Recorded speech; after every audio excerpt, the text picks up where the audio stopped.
Hello everyone, welcome to your social science class. Beta, today we'll finish our first chapter of class 9, that is what is democracy and why democracy.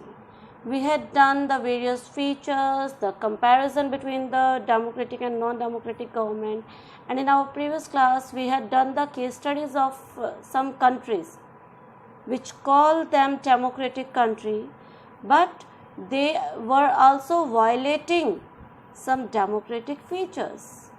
So it means that there are some, or not only some, there are so many countries in the world which call them democratic countries, but they are not following it in a proper way. Today we will discuss the broader meaning of democracy. अगर आपको याद होगा तो हमने chapter की beginning में देखा था, in the classroom discussion of students and children, the teacher has said that everything that emerged from somewhere does not remain the same. It changed with the span of time. So similar thing is happening with democracy. हमने अब जो democracy के features किए, those were the basic features of democratic government. लेकिन अगर हम broader sense में बात करते हैं तो इतने सालों में क्या है, क्या उस democracy का मतलब आज भी वही है? Is there not any change?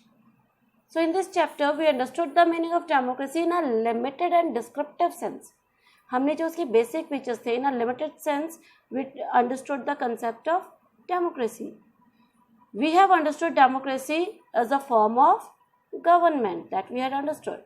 The most common form that democracy takes in our time is that of a representative democracy. हमने ये भी देखा कि अगर हम लोग आज के टाइम की बात करते हैं तो पूरे वर्ल्ड में which type of democracy is being followed, that is representative democracy.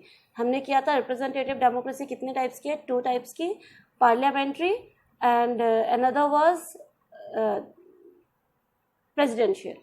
Okay, in the countries we call democracy all the people do not rule. अब हमने ये भी किया था कि हम लोग कहते हैं कि democracy is a government of the people, for the people, by the people, या वेयर पीपल डायरेक्टली रूल. लेकिन जब हम लोग रिप्रेजेंटेटिव डेमोक्रेसी फॉलो कर रहे हैं तो all the people are not ruling, only majority is allowed to take part. वो मेजॉरिटी भी जो है डायरेक्ट रूल नहीं कर रही, वो मेजॉरिटी भी कैसे रूल कर रही है, बाय देयर रिप्रेजेंटेटिव्स. ओके, इसलिए तो हम उसको रिप्रेजेंटेटिव डेमोक्रेसी बोल रहे हैं. In modern in democracy majority of people rule through their elected representatives. Y?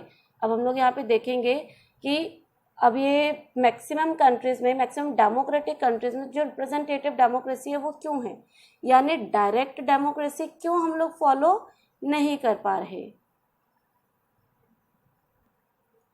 So first thing, why we are not following the direct democracy और why we are following the indirect और representative. Indirect में भी कौन सी representative democracy?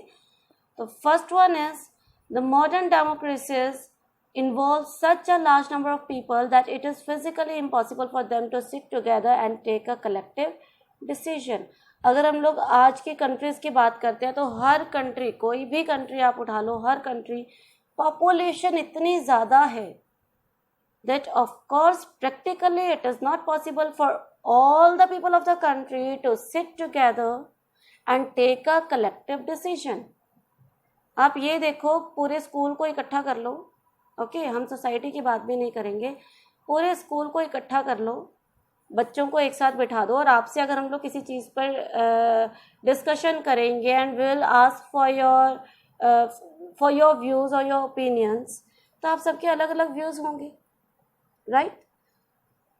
तो वहाँ पर बैठकर आप स्कूल के more than 1000 students if sit together, will it be able for the teacher to make proper discussion? क्या हम लोग कर पाएंगे? क्या वहाँ पर सभी बच्चे एक साथ बैठकर अपने अपने इंडिविजुअल व्यूज़ सभी बच्चों के हम लोग ले पाएंगे? May be not possible. तो यहाँ तो सिर्फ 1000 या 2000 स्टूडेंट्स की बात है, तो कंट्री में तो देखो पॉपुलेशन करोड़ों में है, तो कैसे इतने सारे लोग एक साथ बैठकर कोई भी कलेक्टिव डिसीजन, और वो भी सबके सब एक ही बात पर राजी हो जाएं? Is that possible? No, that is not possible. Second reason why we are following the representative democracy is even if they could, मान लो कि कोई हो गया, इकट्ठे बैठ भी गए, the citizen does not have the time. लोगों के पास आज की लाइफ इतनी बिजी हो गई है कि मान लो पॉपुलेशन बहुत ज़्यादा नहीं है, पॉपुलेशन ठीक है, लोग बैठ सकते हैं, एक साथ बैठ के डिसीजन मेकिंग कर सकते हैं, but they have no time, the desire, लोगों का इंटरेस्ट ही नहीं है। वो सोच रहे हैं भाई मेरे पर्सनल काम थोड़ी है जो मैं जाऊंगा और वहाँ पे जाके डिस्कशन करूंगा, that is not my personal issue. तो दे आर नॉट डिज़ायरेबल और they do not have the skill. उनके पास जिस चीज़ के बारे में हमने डिसीजन लेना है, क्या उस चीज़ को एनालाइज करने की स्किल, टैलेंट, इंफॉर्मेशन, नॉलेज है उनके पास? हर एक पर्सन की एक अपनी क्वालिटी होती है। अब अगर हम लोग गवर्नमेंट की बात भी करते हैं बेटा, गवर्नमेंट में भी आपको पता है कि अकेला प्राइम मिनिस्टर या प्रेसिडेंट कुछ नहीं कर रहा, उसकी भी एक कैबिनेट है, एक एडवाइजिंग बॉडी है।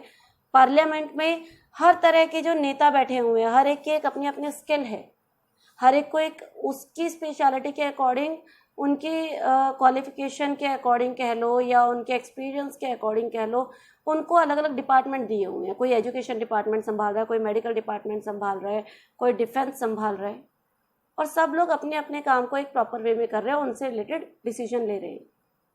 अब सभी को एक साथ बिठा दो तो क्या वो लोग वो काम कर पाएंगे?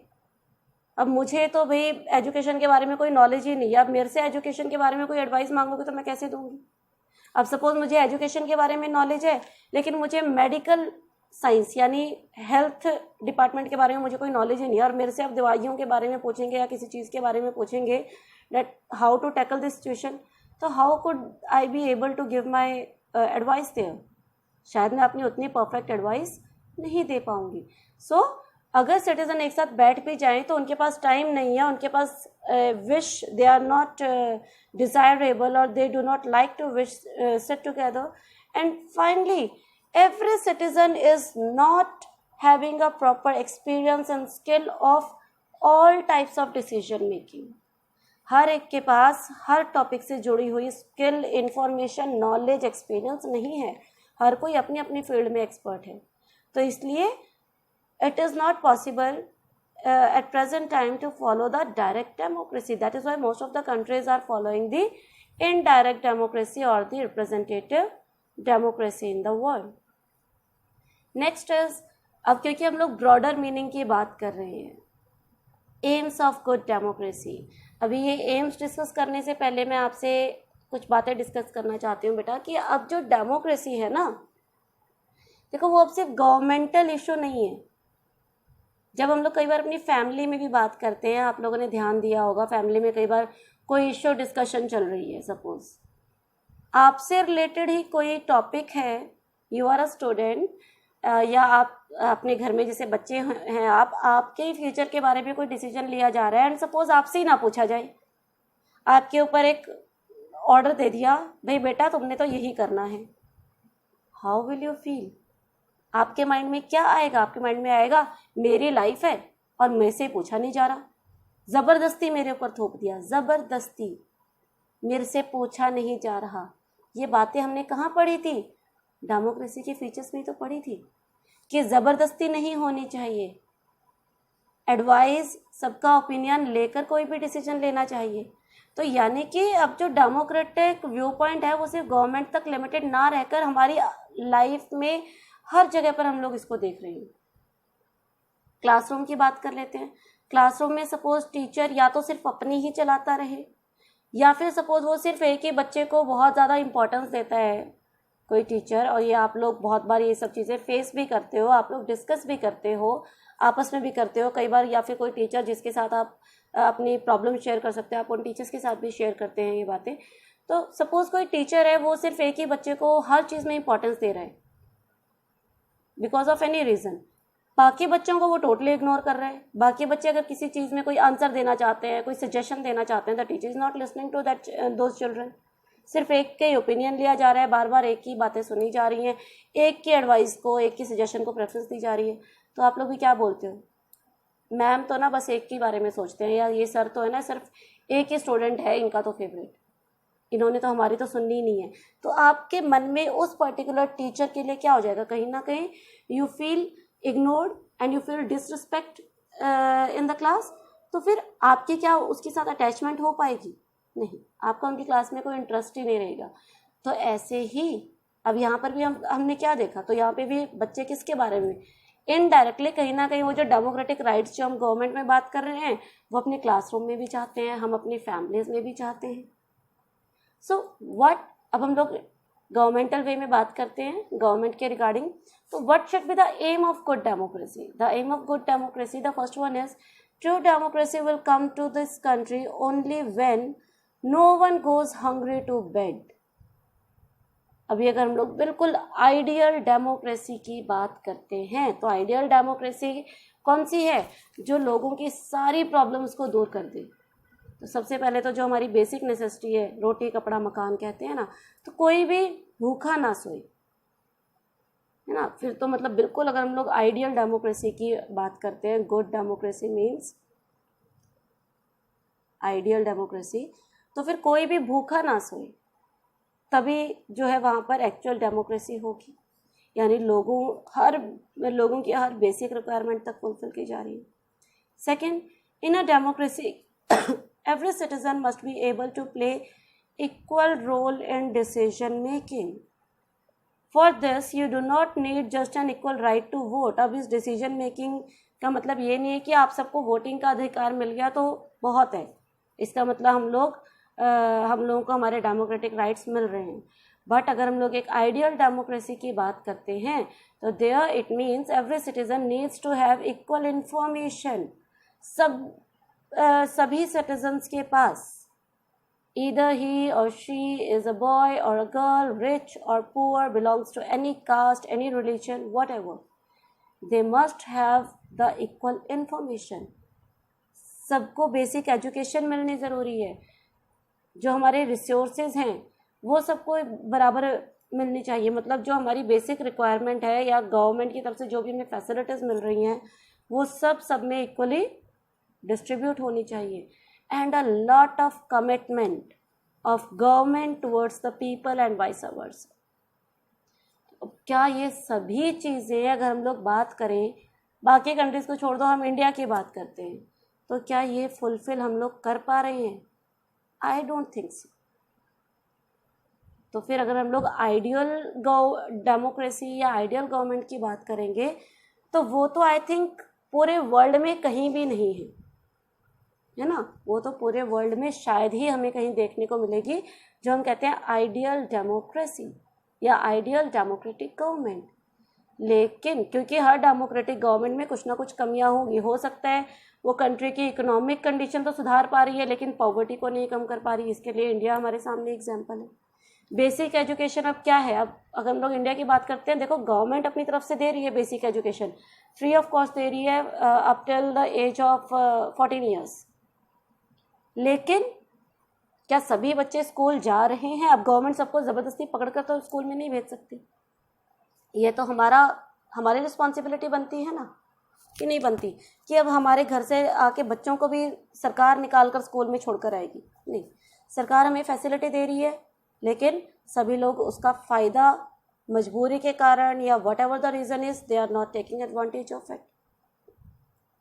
हेल्थ फैसिलिटी की बात करते हैं, हम लोग गवर्नमेंट हेल्थ फैसिलिटीज़ को छोड़कर प्राइवेट हेल्थ फैसिलिटीज़ की तरफ जा रहे हैं बिकॉज दे आर कॉस्टली, तो we are not able to take advantage of it. तो यानी कि सिर्फ गवर्नमेंट को हम बोलें कि उसी ने डेमोक्रेसी मेंटेन करनी है, दैट इज़ नॉट ट्रू।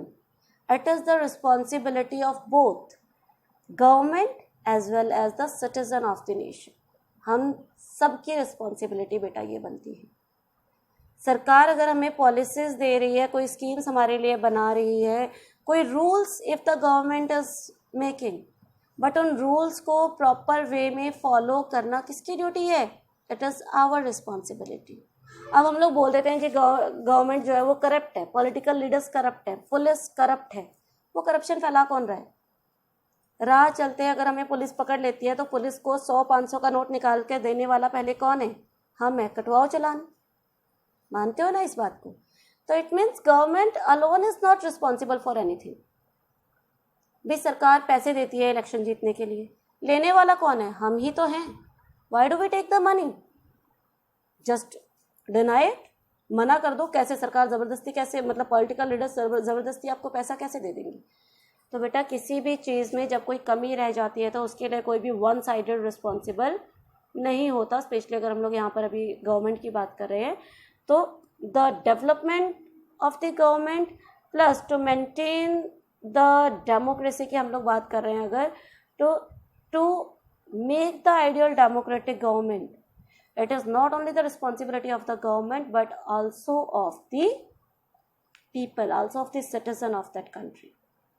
तो अगर हम ये सारी बातों को ध्यान में रखेंगे, चाहे गवर्नमेंट हमारी सारी रिक्वायरमेंट फुलफिल नहीं भी कर पा रही है, फिर भी अगर हम लोग एनालाइज करते हैं तो जो डेमोक्रेटिक गवर्नमेंट है it is still better than the other non democratic government. क्योंकि सोचो अभी सरकार हमें पूछ तो रही है, हम कुछ कहना चाहते हैं, हम कुछ करना चाहते हैं, हमें सब कुछ करने की आज़ादी है, लेकिन अगर कोई डिक्टेटरशिप होती तो हम लोगों को शायद ये आज़ादी भी ना मिल पाती। ओके, सो हियर बेटा our chapter is finish. I hope it is clear to you all. Still, if you have any doubt, we'll discuss it in our live class. Till then, take care and have a good day.